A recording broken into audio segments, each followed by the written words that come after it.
প্রিয় বন্ধুরা, আমি আরানা জাহান বলছি। বন্ধুরা, আজকে তোমাদের আপন মায়ের সাথে ছেলের রাতের একটি সত্য ঘটনা বলবো। শেষ পর্যন্ত শুনলে তোমাদের ওটা আর স্থির থাকবে না। সুজয় ইঞ্জিনিয়ারিং এর ছাত্র, বয়স 24 বছর। উড়িষ্যাতে 4 বছর হোস্টেলে থেকে ইঞ্জিনিয়ারিং পড়ে একটা সরকারি চাকরি করছে। গত বছরই চাকরি পেয়েছে আর এবছর কলকাতায় ট্রান্সফার হয়েছে। মাঝে মাঝে বাড়ি আসত এবং 4-5 দিন থেকে আবার ফিরে যেত। বাড়িতে সুজয়ের মা মালা দেবী থাকে। বছর 2 আগে সুজয়ের বাবা মারা গেছে ক্যান্সারে। সুজয়ের পারিবারিক আয় ভালো নয়। সুজয়ের বাবা একটা সরকারি চাকরি করত। বাবা মারা যাওয়ার পরে সরকার থেকে কিছু টাকা পয়সা পেয়েছিল, যেটা দিয়ে সুজয়ের পড়াশোনা আর ওর মায়ের সংসার কোনোভাবে চলে যাচ্ছে। মালা দেবীর বয়স 42 বছর এবং খুব সুন্দর দেখতে, এবং এই বয়সেও নিজের যৌবন ধরে রেখেছে। মালা দেবী স্বামী মারা যাওয়ার পরে একাই থাকত আর মনে মনে ভাবত ছেলের কলকাতায় ট্রান্সফার হওয়ার পরে ছেলের একটা বিয়ে দিয়ে ছেলে বউকে নিয়ে সুখে শান্তিতে থাকবে। মালার এক বান্ধবী সুতপা মালার বাড়ির কিছু দূরেই থাকে। সুতপার স্বামী মিলিটারিতে কাজ করাকালীন মারা যায়। সুতপার একটাই মেয়ে সোমা। সুতপার বয়স 40 বছর আর মেয়ে সোমার বয়স 21 বছর, কলেজ-এ পড়ছে। সুতপার আর্থিক অবস্থা অনেক ভালো, নিজেদের 2 তলা বাড়ি আছে। সুতপা মালাকে বলেছে যে সুজয়ের সাথে সোমার বিয়ে দিতে, কারণ সুজয়কে খুব পছন্দ সুতপার। সুজয়রা ভাড়া বাড়িতে থাকত। একটাই ঘর, রান্নাঘর আর বাথরুম। যেহেতু মালা স্বামী মারা যাওয়ার পরে একাই থাকত, তাই কোনো অসুবিধে হয়নি, কিন্তু এবার সুজয় ফিরে এলে একটা ঘরে কিভাবে চলবে সেটাই মালা চিন্তা করছিল। তাই একদিন মালা সুতপাকে এই কথাগুলো বলল। সুতপা সব শুনে বলল, মালা, তোকে তো আমি বলেছি সুজয় কলকাতায় ট্রান্সফার হয়ে এলে এক শুভক্ষণ দেখে সুজয় আর সোমার বিয়েটা দিয়ে দেব, আর আমরা সবাই মিলে এই বাড়িতেই থাকব। এত বড় বাড়িতে শুধু আমরা 2 মা মেয়ে থাকি, তোরাও এখানে চলে এলে সবাই মিলে আনন্দ করে থাকা যাবে। মালা সুতপার কথা শুনে আনন্দে বলল, আমি ছেলে এলে ওর সাথে কথা বলে তোকে জানাবো। কিছুদিনের মধ্যে সুজয় ফোন করে জানালো যে শুক্রবার সে বাড়ি আসছে। প্রায় 8 মাস পরে সুজয় বাড়ি ফিরছে বলে সেদিন মালা ভালো ভালো রান্না করে রেখেছিল। তারপর স্নান করে একটা ভালো শাড়ি পরে ছেলের জন্য অধীর আগ্রহে অপেক্ষা করছিল। প্রায় 12টা নাগাদ সুজয় বাড়ির সামনে এসে দরজায় কড়া নাড়ল। মালা দরজা খুলে দেখল 4-5টা ব্যাগ হাতে আর কাঁধে নিয়ে সুজয় হাসি মুখে দাঁড়িয়ে আছে। ঘরে এসে ব্যাগগুলো নামিয়েই মাকে ধরল সুজয়। মালা ও সুজয়কে ধরে থাকল কিছুক্ষণ। তারপর ছেলের হাত থেকে নিজেকে ছাড়িয়ে মালা বলল, অনেক বেলা হয়ে গেছে সুজয়, যা স্নান করে নিয়ে আগে খেয়ে নে, তারপর না হয় ব্যাগগুলো থেকে সব বার করবি আর গল্প করা যাবে। সুজয় বলল, ঠিক বলেছ মা, খিদেতে পেট জ্বলছে, আমি তাড়াতাড়ি স্নান করে আসছি, তুমি খাবার বারো। এই বলে সুজয় বাথরুম-এ চলে গেল। ভেতরে দেখল ওর মা ওর জন্য একটা হাফ প্যান্ট আর তোয়ালে রেখে দিয়েছে। তাই দেরি না করে ভালো করে স্নান করে সুজয় হাফ প্যান্ট পরে খালি গায়ে বাইরে এসে দেখল মা খাবার বেডে মেঝেতে বসে আছে। সুজয় মায়ের উল্টো দিকে বসে খেতে শুরু করল। খেতে খেতে মাকে দেখছিল সুজয় আর মনে মনে ভাবল যে মাকে আগের থেকে যেন আরও সুন্দরী লাগছে।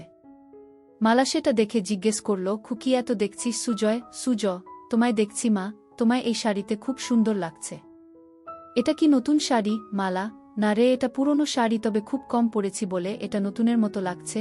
সুজয়, মা, চাকরি তো আমি পেয়ে গেছি, এবার আর তোমার কোনো দুঃখ রাখব না।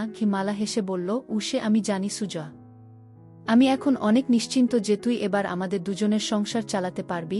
এই শুনে সুজয় হেসে বলল, সে আর বলতে, আমার সুন্দরী মাকে আমি এবার থেকে সুখে রাখব। সুজয়ের কথা শুনে মালা ও হেসে উঠল। এইভাবে কথা বলতে বলতে 2জনে খাওয়া শেষ করল। মালা থালা বাসন নিয়ে রান্নাঘরে ধোয়ার জন্য চলে গেল। সুজয় হাত মুখ ধুয়ে ঘরে এসে ব্যাগ থেকে জিনিসপত্র বার করতে শুরু করল। একবার রান্নাঘরের দিকে তাকিয়ে ব্যাগ থেকে 2টা খারাপ বই তাড়াতাড়ি বের করে নিয়ে নিজের বইয়ের তাকে লুকিয়ে রাখল। কিছুক্ষণ পরে মালা ঘরে এসে বিছানায় বসল।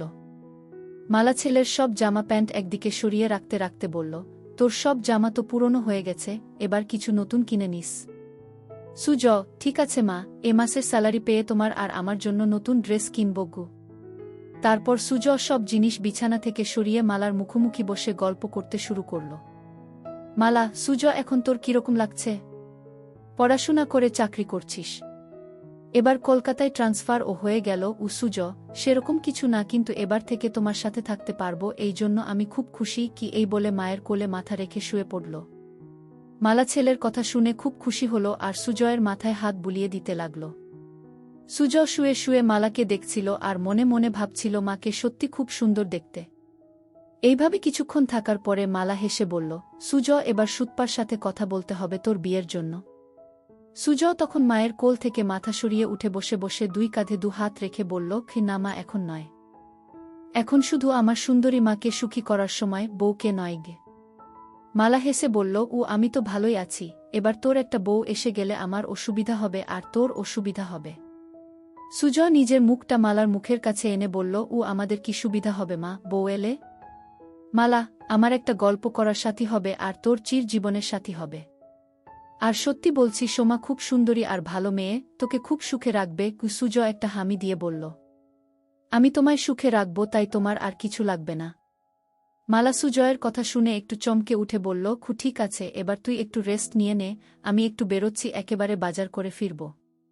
এই বলে মালা উঠে দাঁড়িয়ে নিজের শাড়িটা ঠিক করতে লাগল। সুজয় উঠে দাঁড়িয়ে মাকে দেখতে লাগল। কিছুক্ষণ পরে মালা বাড়ি থেকে বেরিয়ে যেতেই সুজয় দরজা বন্ধ করে ঘরে এসে নিজের আরেকটা ব্যাগ খুলে খুলে মায়ের একটা ছোট জামা দেখে বার করে সেটা নাক দিয়ে গন্ধ নিতে থাকল। সুজয় হোস্টেল থাকাকালীন বন্ধুদের পাল্লায় পড়ে খারাপ বই পড়া শুরু করেছিল। সব সম্পর্কের মধ্যে মা ছেলে নিয়ে গুলো পড়তে বেশি ভালোবাসত। সেই জন্য ৮ মাস আগে যখন বাড়ি এসেছিল তখন মায়ের একটা ছোট জামা লুকিয়ে নিজের সাথে নিয়ে গিয়েছিল। তারপর থেকে হোস্টেলে সুজয় বই পড়তে পড়তে মায়ের ছোট জামাটা হাতে নিয়ে নিজেকে সান্ত্বনা দিত। যেহেতু খুব ক্লান্ত ছিল তাই মাকে চিন্তা করতে করতে কিছুক্ষণের জন্য ঘুমিয়ে পড়ল। তারপর কিছুক্ষণ পরে বাথরুম গিয়ে পেচ্ছাপ করতে গিয়ে দেখল বাথরুম মায়ের একটা ছোট কাপড় ঝোলানো আছে। মালা তাড়াহুড়ো সেটা সরিয়ে রাখতে ভুলে গিয়েছিল। সুজয় পেচ্ছাপ করে সেটা নিজের নাকে শুকে বুঝল এটা মায়ের ব্যবহার করা। সেটা মালা ধুতে ভুলে গেছে। সুজয় অনেকক্ষণ সেটা নাকে নিয়ে নিজের গন্ধ শুকতে লাগল। এবার নিজেকে আর কন্ট্রোল করতে না পেরে হাতের কাজে লেগে গেল। প্রায় 15-20 মিনিট ধরে চলল সেই কাজ। তারপর সেটা যেখানে ছিল সেখানে রেখে নিজেকে পরিষ্কার করে ঘরে এলো। মনে মনে অপরাধ বোধ হচ্ছিল নিজের মাকে নিয়ে এরকম ভাবতে, কিন্তু ও এটা বুঝতে পারল আজ সব থেকে বেশি তৃপ্তি পেয়েছে। কিছুক্ষণ পরে সুজয়ের পাপবোধ আরও গাঢ় হল আর ভাবতে লাগল কিভাবে মাকে আরও কাছে পাওয়া যায়। এইসব ভাবতে ভাবতে সন্ধে হয়ে গেল আর ঠিক তখন দরজায় আওয়াজ হল। সুজয় দরজা খুলে দেখল মালা দাঁড়িয়ে আছে দু হাতে দুটো বাজারের ব্যাগ নিয়ে। সুজয় সঙ্গে সোজা মায়ের হাত থেকে ব্যাগ দুটো নিয়ে রান্নাঘরে রেখে এক গ্লাস জল নিয়ে মালাকে দিল। মালা বিছানায় বসে জলটা খেয়ে জিজ্ঞেস করল, সারা দুপুর আর বিকেল কি করলি সুজয়? একটু ঘুমিয়েছিলিস তো? সুজয়, হ্যাঁ মা, অল্প ঘুমিয়েছিলাম গো। মালা, ভালো করেছিস, আমি একটু ফ্রেশ হয়ে তোকে চা করে দিচ্ছি, তোর জন্য কাটলেট এনেছি। এই বলে মালা তোয়ালে নিয়ে বাথরুম চলে গেল। সুজয় তখন মাকে সারপ্রাইজ দেবে বলে নিজেই রান্নাঘরে গিয়ে চা বানাতে শুরু করল আর বাজারের ব্যাগ থেকে সব কিছু রান্নাঘরে যথাস্থানে রেখে কাটলেট দুটো একটা ডিশ রাখল। বাথরুম ভেতর থেকে মায়ের স্নান করার শব্দ শুনতে শুনতে সুজয় চা বানাচ্ছিল।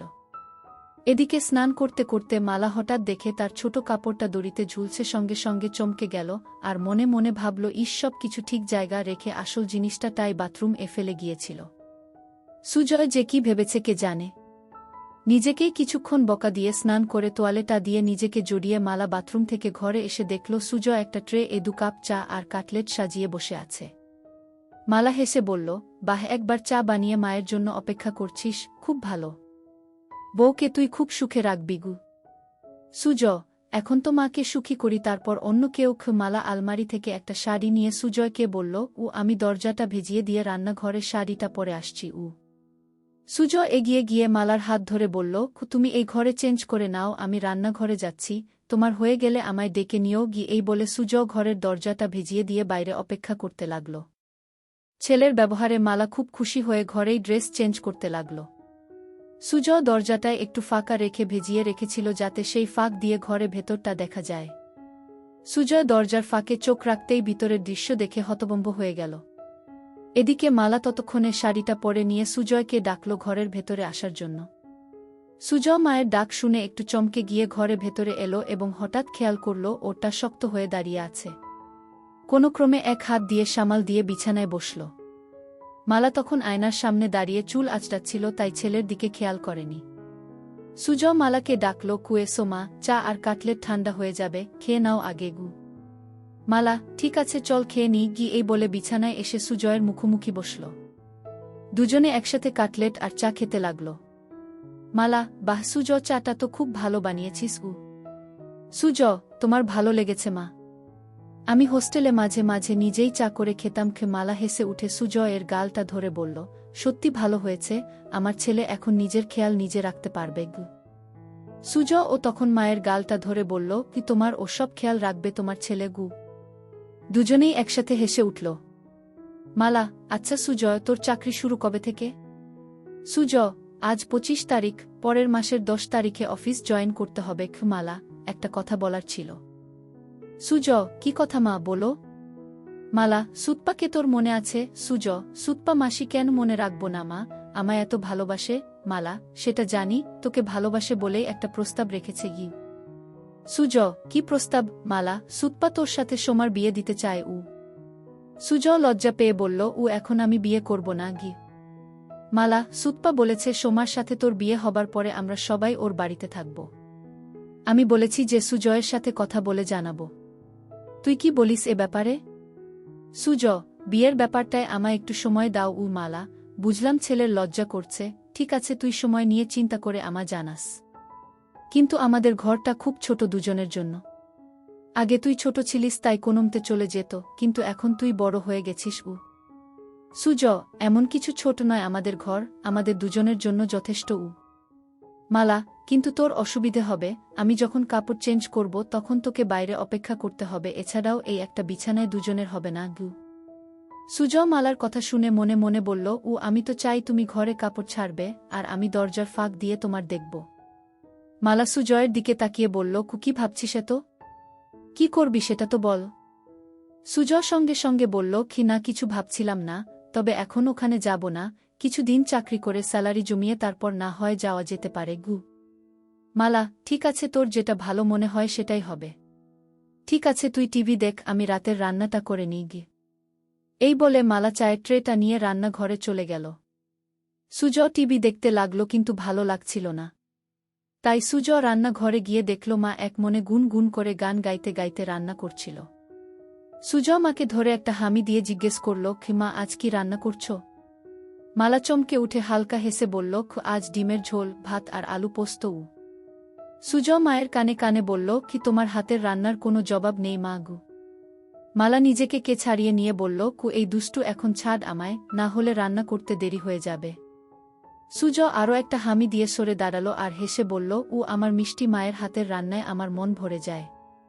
মালা হেসে বলল, এবার যা এখন থেকে, আমার রান্নাটা করতে দে গি।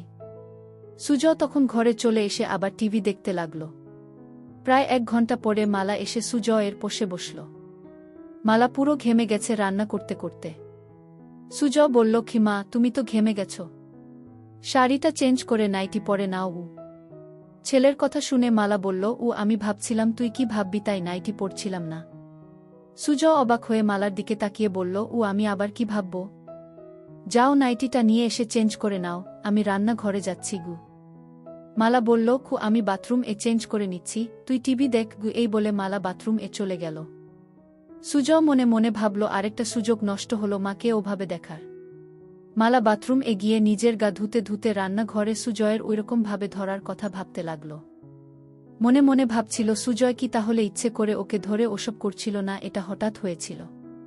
একটু চোখে চোখে সুজয়কে রাখতে হবে, কারণ এই বয়সটা খুব বাজে। এসব ভাবতে ভাবতে স্নান শেষ করে নাইটিটা পরে নিল। সুজয় না থাকলে মাঝে মাঝে মালা একসেট হয়ে রাতে শুত, কিন্তু এখন সেটা আর হবে না। এমনিতে মালা খুব ওই স্বভাবের, আর স্বামী মারা যাওয়ার পরে সেটা আরও বেড়ে গেছে। কিছুক্ষণ পরে মালা বাথরুম থেকে বেরিয়ে এসে সুজয়ের সাথে বসে একসাথে টিভি দেখতে দেখতে এটা সেটা গল্প করতে লাগল। রাত প্রায় 10টা বাজে ঘড়িতে। এবার খাবার পালা, তাই মালা রান্নাঘরে গিয়ে খাবার বেড়ে নিয়ে এলো। সুজয় আর মালা দুজনে মেঝেতে বাবু হয়ে মুখোমুখি বসে খেতে শুরু করল। সুজয় খেতে খেতে মায়ের দিকে তাকাতেই দেখল মালা নিচু হয়ে যখন খাবার মুখে দিচ্ছিল তখন নাইটিটা নিচে নেমে যাচ্ছিল, আর সুজয় সেটা দেখছিল। কিন্তু হঠাৎ মালা সুজয়ের দিকে তাকিয়ে দেখতে পায় যে সুজয় ওর দিকে তাকিয়ে আছে। সঙ্গে সঙ্গে নাইটিটা একটু উপরে তুলে নিল আর তখন সুজয় আর মালার চোকাচুকি হল।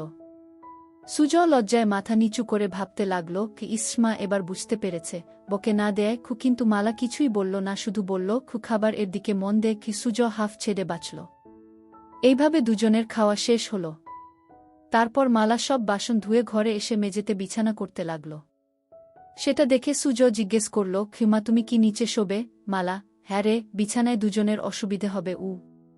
সুজয় সঙ্গে সঙ্গে মালার হাত থেকে সব কিছু কেড়ে বিছানা রেখে বলল কু এই খাটে আমাদের দুজনের ভালো মতো হয়ে যাবে, তাই তুমি চিন্তা করো না গি। মালা কিছু একটা বলতে যাচ্ছিল কিন্তু সুজয়ের জেদে মুখে আর কিছু বলল না। কিছুক্ষণ পরে লাইট অফ করে দুজনে শুয়ে পড়ল। সুজয় ক্লান্ত ছিল তাই কিছুক্ষণের মধ্যে ঘুমিয়ে পড়ল। মালা শুয়ে শুয়ে সারা দিনের কথা ভাবতে লাগল, বিশেষ করে রাতে ছেলে যেভাবে এক দৃষ্টিতে তার দিকে তাকিয়েছিল। ভাবতে ভাবতে একটু গরম হয়ে পড়ল। মনে মনে চিন্তা করল যে এবার থেকে সুজয়ের সব কিছু ভালোমতো লক্ষ্য করতে হবে। এইসব ভাবতে ভাবতে মালা ঘুমিয়ে পড়ল। চিরকাল খুব সকাল সকাল ঘুম থেকে ওঠা মালার অভ্যাস। মালা ঘুম থেকে উঠে সুজয়ের দিকে তাকিয়ে দেখল সুজয় গভীর ঘুমে আচ্ছন্ন। একটু নিচের দিকে তাকাতে দেখল সুজয়ের হাফ প্যান্ট তাবু হয়ে গেছে। সেটা দেখে মালা মনে মনে ভাবল ছেলে এমন কিছু স্বপ্ন দেখছে যাতে তাবু হয়ে গেছে। তারপর নিজের মনে হাসতে হাসতে বাথরুম এ চলে গেল। তারপর রান্না করে নিজে স্নান করে শাড়ি পরে চায়ের কাপ হাতে নিয়ে সুজয়কে ডাকল। সুজয় ঘুম থেকে উঠে দেখল মা চায়ের কাপ হাতে দাঁড়িয়ে আছে একটা সুন্দর শাড়ি পরে। সুজয় টা বাজে মা, এত সকালে তোমার স্নান হয়ে গেছে গি? মালা 10টা বাজছে, আমায় একটু সুতপার সাথে বেরোতে হবে। তোর জন্য রান্না করা আছে, দুপুরে স্নান করে খেয়ে নিস, সন্ধে বেলায় আবার দেখা হবে। সুজয় ঠিক আছে মা, তুমি চিন্তা করো না, কাল তো রবিবার। মালা কেন কোথাও বেরোবি না কি গু? সুজয় মালার হাত থেকে কাপটা নিয়ে টেবিলে রেখে মালাকে ধরে একটা পাপ্পা দিয়ে বলল কু দেখি কি প্ল্যান করা যায়। মালা নিজেকে ছাড়াবার চেষ্টা করে বলল আবার দুষ্টুমি হচ্ছে, আমার শাড়ি নষ্ট হয়ে যাবে, এখন ছাড় আমায়, পড়ে ধরার অনেক সময় পাবি। সুজয় তোমায় ছাড়তে ইচ্ছে করছে না মা গি, এই বলে আবার সুজয় মায়ের কোমলতা অনুভব করতে থাকে। মালার ভালো লাগছিল কিন্তু ওর দেরি হয়ে যাবে, তাই জোরে করে সুজয়কে সরিয়ে দিয়ে বলল আমি এবার আসি, বুঝলি, না হলে দেরি হয়ে যাবে, তুই সময়মতো খেয়ে নিস। সুজয় ঠিক আছে মা, তুমি একদম চিন্তা করো না, সাবধানে যেও। এরপরে মালা নিজের শাড়িটা ঠিক করে সুজয়ের দিকে একটা হাসি দিয়ে ঘরে থেকে বেরিয়ে গেল। আর সুজয় দরজা বন্ধ করে ঘরে এসে চা খেতে খেতে চিন্তা করল কি করবে সারাদিন। কিছুক্ষণ বসার পরে আলমারিটা খুলে মায়ের ছোট কাপড়গুলো বের করে বিছানা রাখল। দেখল সেগুলো অনেক পুরনো হয়ে গেছে। কিছুক্ষণ নাক দিয়ে সবগুলো শুকে আবার যথাস্থানে রেখে দিয়ে আলমারিটা বন্ধ করে দিল সুজয়। তারপর সুজয় ঘরটা আর রান্নাঘরটা পরিষ্কার করল। সুজয় মনে মনে একটা মতলব করল কি করে মাকে প্রতিদিন একসেট দেখা যায়, কারণ শাড়ি চেঞ্জ করার সময় বেশিক্ষণ দেখা যায় না। তাই ভাবল বাথরুম এ একটা ফুটো করতে পারলে স্নান করাটা ভালো মতো দেখতে পাবে। একটা হাতুড়ি আর পেরেক নিয়ে বাথরুমের দরজায় সুজয় একটা ফুটো করে দিয়ে দেখল যে ফুটোটা একদম সঠিক জায়গায় হয়েছে, যেখান থেকে ভিতরের দৃশ্য স্পষ্ট দেখা যাবে। তারপর স্নান করে খেয়ে নিয়ে একটু ঘুমোতে গেল সুজয়। ঘুম থেকে উঠে দেখল যে সন্ধে হয়ে গেছে আর মালার আসার সময় হয়ে গেছে। কিছুক্ষণের মধ্যে দরজায় আওয়াজ শুনে সুজয় দরজা খুলে দিয়ে দেখল মালা এসেছে। ভেতরে এসে মালা বলল সুজয় দুপুরে খেয়েছিলিস তো? সুজয় হ্যাঁ মা, খেয়েছিলাম। তোমার দিনটা কেমন কাটল? মালা বিছানায় বসে ফ্যানের হাওয়া খেতে খেতে হেসে বলল আমার আবার দিন কেমন কাটবে, যেরকম কাটার সেরকম কেটেছে। সুজয় তুমি যাও বাথরুম এ ফ্রেশ হয়ে এসো, আমি চা বানাচ্ছি গু। মালা সেটা শুনে বাথরুম এ চলে গেল আর সুজয় ও রান্নাঘরে চলে গেল। মালা বাথরুম এর দরজা বন্ধ করতেই সুজয় দরজার ফুটো চোখ রাখল। সুজয় হা করে শুধু দেখতে লাগল নিজের মাকে আর এক হাত দিয়ে হাতের কাজে মনোযোগ দিল। এদিকে গ্যাসে জল গরম হয়ে ফুটছে, তাই তাড়াতাড়ি চা বানানোতে মন দিল। কিন্তু কিছুতেই নিজের মন থেকে মায়ের ওই রূপটা মুছতে পারল না। কিছুক্ষণ পরে সুজয়ের চা বানানো শেষ হল। এদিকে মালার স্নান হয়ে গেছে আর মালা বাইরে এলো। ঘরে গিয়ে মালা চুল আঁচড়াতে লাগল আর সুজয় চা নিয়ে এসে বিছানায় বসে মালাকে দেখছিল। মালা আয়নায় সেটা দেখে সুজয়কে জিজ্ঞেস করল সারাদিন কি কি করলি? সুজয় ঘর রান্নাঘর পরিষ্কার করলাম, আর মনে মনে বলল বাথরুম এর দরজায় একটা ফুটো করলাম তোমায় দেখব বলে। মালা চায়ের কাপটা হাতে নিয়ে রান্নাঘরে গিয়ে দেখল ছেলে সব ভালোভাবে পরিষ্কার করেছে, আর তারপর ঘরে এসে এদিক ওদিক দেখে বলল, বাবা তুই তো সব পরিষ্কার করে দিয়েছিস, আমার লক্ষ্মী ছেলে। এই বলে চায়ের কাপটা টেবিলে রেখে দুহাত বাড়িয়ে বলল, আমার সোনা ছেলে, আয় আমার কাছে।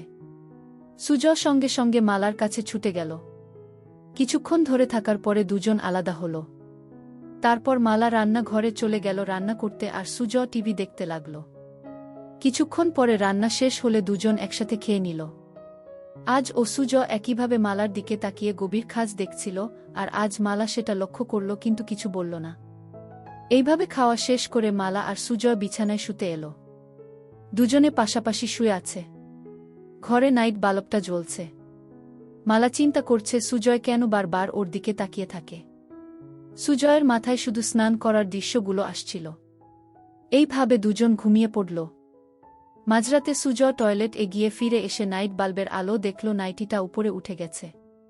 সুজয় আস্তে আস্তে মালার কাছে এসে মালাকে দেখতে লাগল। তারপর সুজয় মায়ের দিকে তাকিয়ে দেখল মা গভীর ঘুমে আচ্ছন্ন, তাই সাহস করে মায়ের কাছে এগিয়ে গিয়ে গেল। খুব ভালোই লাগছিল সুজয়ের। হাত দিতেই সঙ্গে সঙ্গে মালা একটু নড়ে উঠল। সেটা দেখেই ভয়ে সুজয় তাড়াতাড়ি হাত সরিয়ে নিয়ে বিছানায় শুয়ে পড়ল। মালা তখন পাশ ফিরে শুল। সুজয় আর কিছু না করে আস্তে আস্তে ঘুমিয়ে পড়ল। পরের দিন সকালে মালা ঘুম থেকে উঠে তাড়াতাড়ি নিজেকে ঠিক করে নিয়ে ছেলের দিকে তাকিয়ে দেখল ছেলে উপুর হয়ে ঘুমে মগ্ন। তারপর বাথরুমে চলে গিয়ে নিজেকে ফ্রেশ করে মালা চা বানাতে লাগল। সুজয় উঠে ড্রেস চেঞ্জ করে চা খেয়ে বাজারে চলে গেল। মালা ভাবতে থাকল কি হচ্ছে এসব। হোস্টেল থেকে ফেরার পর থেকে সুজয়ের আচরণে কেমন পরিবর্তন এসেছে। এসব ভাবতে ভাবতে ঘরে গিয়ে বসল। বাজার যেহেতু অনেক দূরে, তাই সুজয়ের ফিরতে ফিরতে আরও 1-2 ঘন্টা লাগবে। এদিক ওদিক দেখতে দেখতে হঠাৎ দেখল সুজয়ের বইয়ের তাকে বইগুলো কেমন যেন অগোছালো আছে। তাই মালা বইগুলো তাক থেকে নামিয়ে ঘোচাতে লাগল, আর মনে মনে ভাবল ছেলে ঘর রান্নাঘর সব পরিষ্কার করেছে, অথচ নিজের বইয়ের তাক সাজাতে ভুলে গেছে। একটার পর একটা বই সাজিয়ে রাখতে রাখতে মালা দেখল একটা মোটা বইয়ের ভেতর কিছু যেন আছে। বইটা খুলতেই দেখল একটা পাতলা বই মলাট দেয়া। মালা ভাবতে লাগল কি বই যে মোটা বইয়ের ভেতরে সুজয় রেখেছে। গল্পের বইটা হাতে নিয়েই একটা পাতা উল্টোতেই কভার ফুটো আর নাম দেখে মালা চমকে উঠল। বই এ যা দেখল তাতে তো নিজের চোখকে বিশ্বাস করতে পারছে না। এও কি সম্ভব? পাতা উল্টাতেই দেখল মা আর ছেলের গল্প। সূচিপত্র দেখে আরেকবার চমকালো মালা।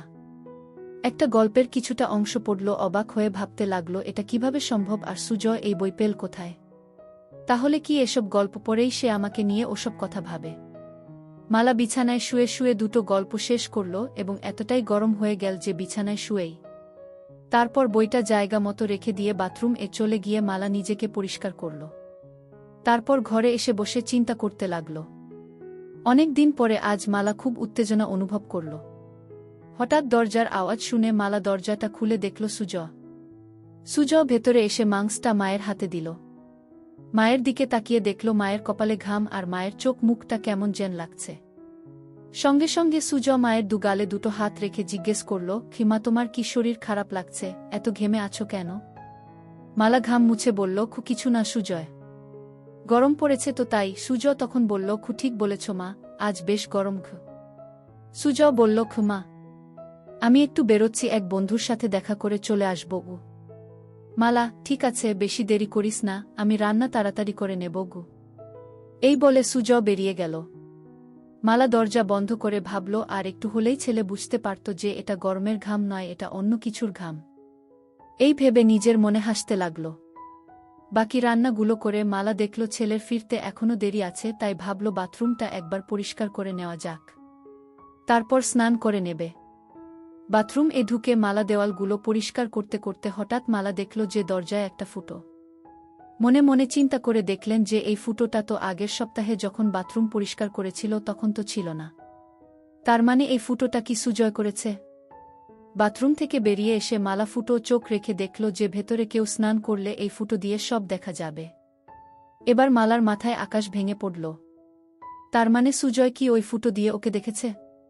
কি শয়তান ছেলে! এটা ভাবতে ভাবতে মালার রাগের সাথে উত্তেজনায় গা রি রি করতে লাগল। বাকি অংশ পরের ভিডিওতে দেওয়া হবে। সবাই সঙ্গে থাকো।